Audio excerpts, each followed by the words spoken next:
NCN news కు స్వాగతం. ఈనాటి ముఖ్యాంశాలు. 6 నెలల్లో జరిగిన అభివృద్ధిపై మీడియా ఆత్మీయ సమావేశంలో పలమనేరు శాసనసభ్యులు అమర్నాథ్ రెడ్డి వివరించారు. ఎన్నికల సమయంలో చెప్పిన పనులన్నిటినీ ఇప్పుడు చేసి చూపిస్తున్నామని పలమనేరు శాసనసభ్యులు అమర్నాథ్ రెడ్డి పేర్కొన్నారు. పలమనేరు నియోజకవర్గం వైసీపీ డాక్టర్ ఆకుల గజేంద్ర ప్రసాద్ వైసీపీకి రాజీనామా చేసి జనసేనలోకి చేరబోతున్నట్లు తెలియజేశారు. పలమనేరులో కనుమ సంబరాలు బుధవారం ఘనంగా జరిగాయి. పెద్దపంచాని మండలం కెలావతిలో జరిగిన కనుమ వేడుకలలో పలమనేరు శాసనసభ్యులు అమర్నాథ్ రెడ్డి తమ కుటుంబీకులతో కలిసి పాల్గొన్నారు. కడప జిల్లా నుంచి బెంగళూరుకు అక్రమంగా తరలిస్తున్న సుమారు 25 టన్నుల రేషన్ బియ్యాన్ని గుర్రంకొండ పోలీసులు పట్టుకున్నారు.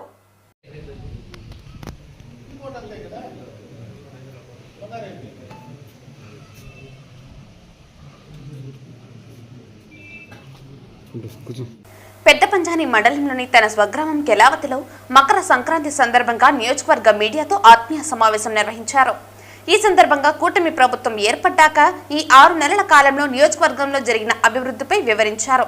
అంచెలంచెలుగా పలమనేరు నియోజకవర్గ అభివృద్ధిని చేపట్టి గతంలో ఇచ్చిన ప్రతి హామీని నెరవేరుస్తామని ఆయన ఈ సందర్భంగా పేర్కొన్నారు. ఈ మీడియా సమావేశంలో పలమనేరు నియోజకవర్గ పాత్రికేయ సోదరులతో పాటు స్థానిక నేతలు ఉన్నారు.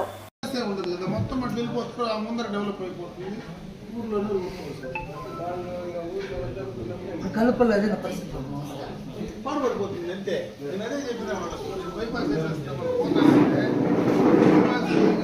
అట్లా జరగబడుతుంది అని అనుమానించుకుంటూ ఉంటే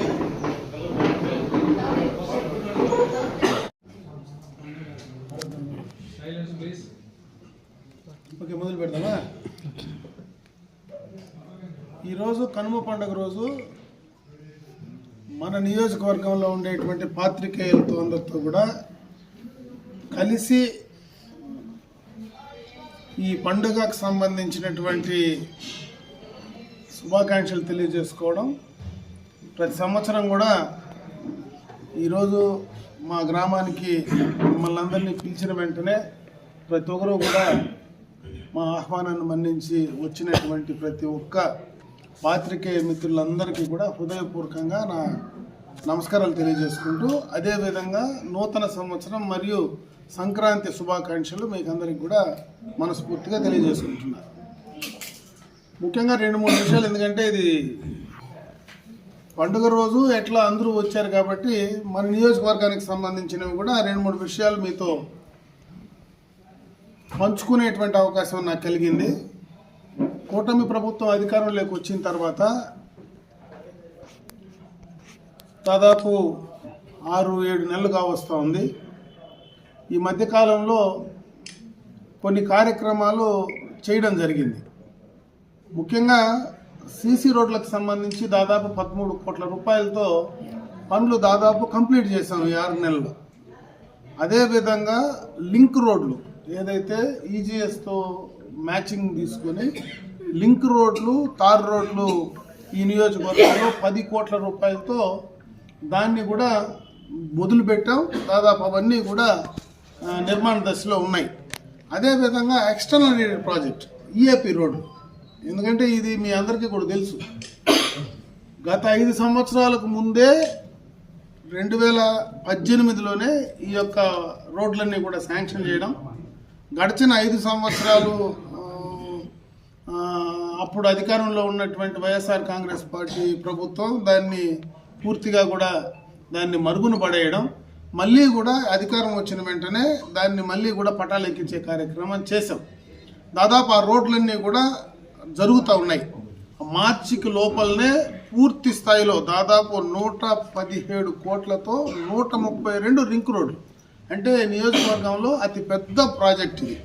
ప్రతి గ్రామానికి లింక్ చేయాలా, ప్రతి గ్రామానికి రోడ్ కనెక్టివిటీ ఉండాలనేటువంటి ఉద్దేశంతో ఆనాడు చంద్రబాబు నాయుడు గారి నాయకత్వంలో ఆ కార్యక్రమాన్ని తీసుకోవడం, అది మళ్ళీ 6 సంవత్సరాల తర్వాత మళ్ళీ కూడా దాన్ని పూర్తి చేసి ఈరోజు రేట్లు మరి ఎస్ఎస్ఆర్ రేట్లు డిఫరెన్స్ ఉన్నా దాన్ని ఏదో రకంగా కంప్లీట్ చేయాలనేటువంటి ఒక ఆలోచనతో దాన్ని కూడా పూర్తి చేసేటువంటి కార్యక్రమాన్ని చేస్తూ ఉన్నాం. ఇకపోతే గతంలో తెలుగుదేశం ప్రభుత్వం అధికారంలో ఉండేటప్పుడు చాలా వర్క్స్ శాంక్షన్ చేశాం. అయితే గడిచిన 5 సంవత్సరాల్లో ఆ ప్రభుత్వంలో కొన్ని పూర్తిగా కూడా మరుగున పడ్డాయి. దాంట్లో ప్రధానంగా కౌంటిన్యూ చెక్ డ్యామ్స్ ఆ చెక్ డ్యామ్కి సంబంధించి దాదాపు 25 కోట్ల రూపాయలతో శాంక్షన్ తీసుకొచ్చాం. టెండర్స్ కూడా దాదాపు కంప్లీట్ అయినాయి. మళ్ళీ ఆ ప్రభుత్వం దాన్ని క్యాన్సిల్ చేయడం, మళ్ళీ కూడా ఇప్పుడు దాన్ని మళ్ళీ కూడా గవర్నమెంట్కి పంపించి దాని శాంక్షన్కి ప్రయత్నం చేస్తున్నాం. అదేవిధంగా ఎస్సీ కమ్యూనిటీ హాల్స్ 6 కోట్లు కావచ్చు, జగజీవన్ రామరావుకి సంబంధించినటువంటిది 1,90,00,000 కావచ్చు, గంగన్న శిరస్సు ప్రధానంగా టౌన్కు సంబంధించి గంగన్న శిరస్సు డ్రింకింగ్ వాటర్కు ఈరోజు ఏదైతే మనకు కౌండిన్యా ప్రాజెక్ట్ ఉందో దానికి లింక్ గంగన్న శిరస్సు చేస్తే ఎప్పటికీ కూడా టౌన్లో నీటి ఎద్దడి రాకుండా ఉంటుందనేటువంటి ఆలోచనతో ఆ రోజే దానికి శ్రీకారం చుట్టాం. స్టేజ్ 1 క్లియరెన్స్ కూడా ఆ రోజు కంప్లీట్ చేయడం జరిగింది. దాదాపు 9.32 కోట్లతో స్టేజ్ 1 క్లియరెన్స్ కంప్లీట్ చేసాం ఆ రోజు. ఇప్పుడు దాన్ని స్టేజ్ 2 క్లియరెన్స్ కూడా 27 కోట్లతో ఎస్టిమేట్ వేసి పంపించడం జరిగింది. అది గవర్నమెంట్ ఆఫ్ ఇండియా నుంచి దాన్ని కూడా క్లియరెన్స్ తీసుకోవడానికి ప్రయత్నాలు చేస్తాము. ప్రధానంగా ఈ నియోజకవర్గంలో ఎందుకంటే టైలాండ్ ప్రాంతం ఇది, ఈ టైలాండ్ ఎలక్ట్రిసిటీకి సంబంధించి మనం 2 రాష్ట్రాలకు ఒక మూల పలమనేరు నియోజకవర్గం ఉంది. ఎలక్ట్రిసిటీ ప్రాబ్లం మనం టైలాండ్ వచ్చేటప్పుడు ఇక్కడ సబ్ స్టేషన్స్ ఎక్కువ పెంచాల్సినటువంటి అవసరం ఉంది. 33 kV సబ్ స్టేషన్స్ కాకుండా 132 kV సబ్ స్టేషన్స్ పెంచితే దాని నుంచి నాణ్యమైనటువంటి కరెంటు 33 kVకి ఇస్తే రైతులకు ఇబ్బంది లేకుండా ఉంటుంది, ఇండస్ట్రియలైజేషన్కు ప్రాబ్లం లేకుండా ఉందనే ఆలోచనతో 2018లోనే 132 kV సబ్ స్టేషన్స్ 2 శాంక్షన్ చేశాం. ఆ దాంట్లోనే ఒకటి ఈ మధ్యనే మనము బైరెడ్డిపల్లి మరి వీకోట మధ్యలో మరి తోటకరం దగ్గర 132 kV సబ్ స్టేషన్ 2018 శాంక్షన్. అది ఆ రోజు శాంక్షన్ చేసింది. మళ్ళీ నేను 5 సంవత్సరాలు అయిన తర్వాత మళ్ళీ నేను అధికారంలోకి వచ్చిన తర్వాతనే దాన్ని మళ్ళీ కూడా ఇనాగరేట్ చేసేటువంటి అవకాశం జరిగింది. ఆ రోజే సేమ్ శాంక్షన్లో మన గండ్రాసపల్లి దగ్గర ఇంకొక 132 kV సబ్ స్టేషన్. ఎందుకంటే ఆ 132 kV సబ్ స్టేషన్ అక్కడ పెట్టడానికి ప్రధాన కారణం ఆ రోజు ఎక్కువ గండ్రాసపల్లి దగ్గర ఇండస్ట్రియలైజేషన్ తీసుకొస్తున్నాం, అక్కడ లో వోల్టేజ్ ప్రాబ్లం ఉండకూడదనే ఉద్దేశంతో అక్కడ 132 kV sub station plus 33 kV sub station. గ్రామాల్లో డ్రింకింగ్ వాటర్ ప్రతి ఇంటికి స్వచ్ఛమైనటువంటి నీరు ఇవ్వాలనేటువంటి ఆలోచనతో గతంలోనే government of India, government of Andhra Pradesh కలిసి ఒక ప్రోగ్రాం తీసుకున్నారు. ఈరోజు గత 5 సంవత్సరాల్లో జల్ జీవన్ మిషన్లో అసలు ఎంత డ్రా చేశారు, ఎక్కడేం పనులు చేశారు అనేటువంటి చెప్పడానికి ఎక్కడ దాఖలాలు లేవు. కొంత డబ్బులు ఖర్చు పెట్టినారు, కొంత వదిలేశారు, పూర్తిగా కూడా దాన్ని మరుగున పడేశారు. ఇప్పుడు మళ్ళీ కూడా దానికి సంబంధించినటువంటి ప్లాన్ ఆఫ్ యాక్షన్ అన్నీ కూడా తయారు చేస్తూ ఉన్నారు. ఖచ్చితంగా ఆ ప్లాన్స్ అన్నీ కంప్లీట్ చేసి ప్రతి గ్రామానికి క్లియర్ కట్గా ప్రతి ఇంటికి స్వచ్ఛంగా నీళ్ళు ఇచ్చేటువంటి కార్యక్రమాన్ని కూడా త్వరలోనే మన కూటమి ప్రభుత్వం కూడా చేయడానికి సిద్ధంగా ఉంది. కాబట్టి అన్ని రకాలుగా కూడా ఆ కార్యక్రమాలు చేయడానికి ముందుకు వెళ్ళే ప్రయత్నంలో తప్పనిసరిగా ఈ నియోజకవర్గాన్ని ముందుకు తీసుకెళ్ళడానికి నా వంతు ఈ యొక్క నియోజకవర్గ ప్రజాప్రతినిధిగా, ఎందుకంటే గత 5 సంవత్సరాలు ప్రభుత్వంలో లేము, దానికి ముందు చేసినటువంటి కార్యక్రమాలు ఏవైతే ఉన్నాయో అవన్నీ కూడా కంప్లీట్ చేసి మరి ప్రజలకు అవి అందించే కార్యక్రమాన్ని తప్పకుండా చేయడం జరుగుతుందని తెలియజేసుకుంటాను.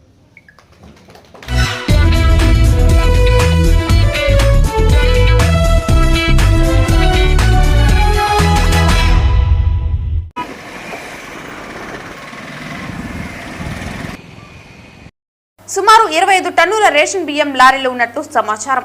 ఉదయం 4 గంటల సమయంలో లారీ పట్టుకుని రేషన్ బియ్యాన్ని సీజ్ చేయకుండా బేరసారాలు చేస్తున్నారు. ఇది మంత్రి రాంప్రసాద్ రెడ్డి అనుచరులదని సమాచారం.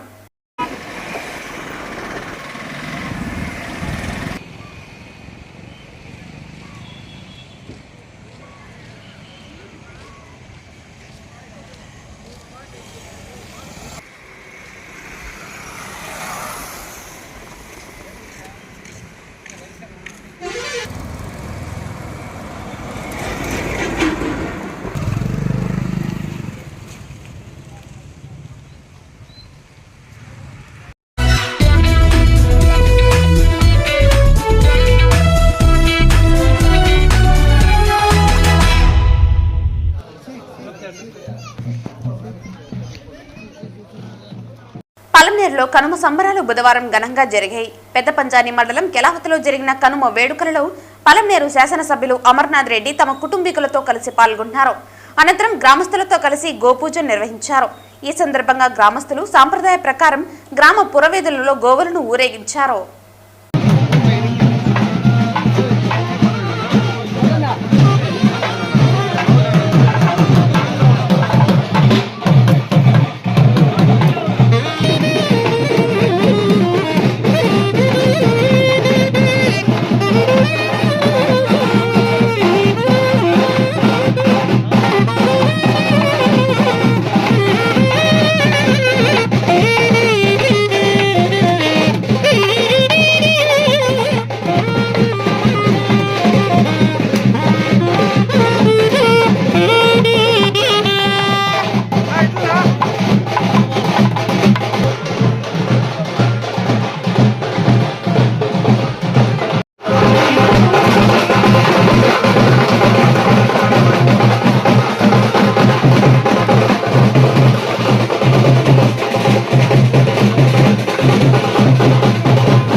నమస్కారం.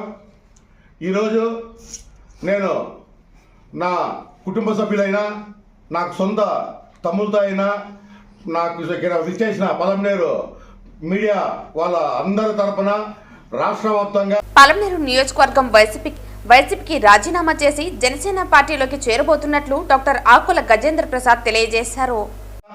సౌత్ జోన్ 5 రాష్ట్రాలకు గల్ఫ్ కంట్రీస్కి ఇతర దేశాలకు కూడా ఈరోజు నేను ఒక మనస్ఫూర్తిగా ఒక విన్నపాన్ని నేను మీ అందరికీ చెప్పదలుచుకున్నా.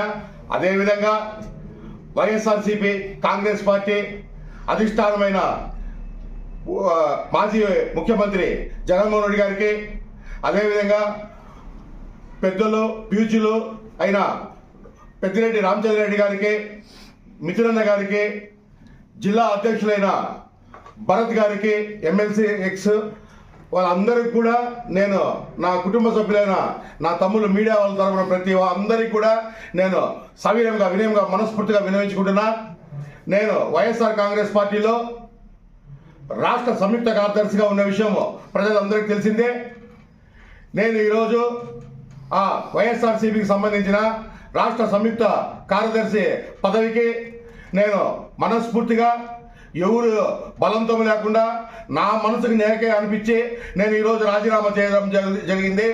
కావున ఈ క్షణం నుంచి వైఎస్ఆర్సీపీ కాంగ్రెస్ పార్టీకి ఆకుల గజేంద్ర యువసేన కావచ్చు, ఆర్మీ కావచ్చు, మిత్ర బృందం కావచ్చు, ఏదైనా కావచ్చు, మాకు ఎవరికే కానీ వైఎస్ఆర్సీపీ కాంగ్రెస్ పార్టీకి మాకు ఎటువంటి సంబంధం లేదనేసి కూడా నేను వినయంగా మనస్ఫూర్తిగా మీ అందరికీ తెలియజేసుకుంటూ, అతి త్వరలో ఎందుకురా అంటే నాది 37 సంవత్సరాల నా రాజకీయ జీవితము ఈ 37 సంవత్సరాలు కూడా నేను ఎదురింటికి పక్కింటికి సేవలు చేసి అలసిపోయినా. ఈ 37 సంవత్సరాలు ఎదురీలు కావచ్చు, పక్కీలు కావచ్చు, అందరూ కూడా నన్ను నా సేవలు నా దీన్ని అందరూ వాడుకునేలే కానీ నాకు ఎక్కడే కానీ న్యాయం జరగలేదు.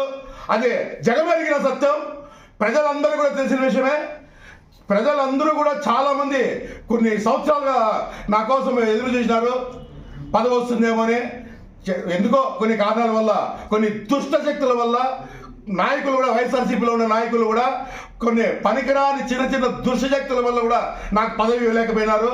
అది వాళ్ళ విజ్ఞతగా వదిలేస్తున్నా. నేను ఇక్కడ ఎవరిని కానీ దూషించడము, ఇంకో మాట అనడము నాకు అవసరం లేదు. ఎందుకంటే నేను ఆడ ఒక రాష్ట్ర సంయుక్త కార్యదర్శిగా ఉన్నా. నేను చాలా గౌరవప్రదంగా ఎక్కడే కానీ 8 సంవత్సరాల వైఎస్ఆర్సీపీ కాంగ్రెస్లో నేను ఒక రాష్ట్ర సంయుక్త కార్యదర్శిగా, పెద్దిరెడ్డి కుటుంబంలో నేను ఒక ముఖ్య అనుచరుడిగా ఉన్నా కానీ ఎక్కడే కానీ 1% కరప్షన్ ఎక్కడ కానీ చేయలేదు. శాండిల్ కానీ, లిక్కర్ కానీ, ఇంకోటి కానీ అందరి మాదిరి నేను చేయలేదు. నాకు అవసరం కూడా లేదు. కావున నేను ఎక్కడున్నా వైట్ పేపర్గానే ఉంటా. కావున ఇంకా ఈ క్షణము నుంచి నేను ఆకుల గజేంద్ర కావచ్చు, ఆకుల గజేంద్ర కుటుంబం కావచ్చు, ఆకుల గజేంద్ర ఆర్మీ కావచ్చు, ఆకుల గజేంద్ర యువసేన కావచ్చు, ఆకుల గజేంద్ర మిత్ర బృందం కావచ్చు, ఎవరైనా సరే ఆకుల గజేంద్రకు సంబంధించిన వర్గం మొత్తం మేము అతి త్వరలో పవన్ కళ్యాణ్ గారి జనసేన అధినేత, ఎవరెస్ట్ శిఖరాన్ని తలదన్నే మహోన్నతమైన వ్యక్తిత్వం ఉన్న మహాశక్తి, ఆయన తల్లిపాలు ఎంత స్వచ్ఛమైనవో అంత స్వచ్ఛమైన మనసున్న వ్యక్తి, ఆయన మా ముద్దుల బిడ్డ, రాష్ట్రంకే అన్ని వర్గాల్లో ఒక కుటుంబ సభ్యుడైనా, అదేవిధంగా బయట రాష్ట్రాలు కావచ్చు, బయట దేశాల్లో కూడా ఒక ముద్రస్థానం సంపాదించుకున్నాడు. రాజకీయం అంటే ఎట్లా చేయాలా అని ప్రజలకు నిరూపించిన వ్యక్తి ఆయన పవన్ కళ్యాణ్ గారి జనసేన పార్టీలో అతి తొందరలో పవన్ కళ్యాణ్ గారి సమక్షంలో, ఆయన ఆశీర్వాదంతో, ఆయన ఆధ్వర్యంలో తొందరలో నేను చేరుతున్నా.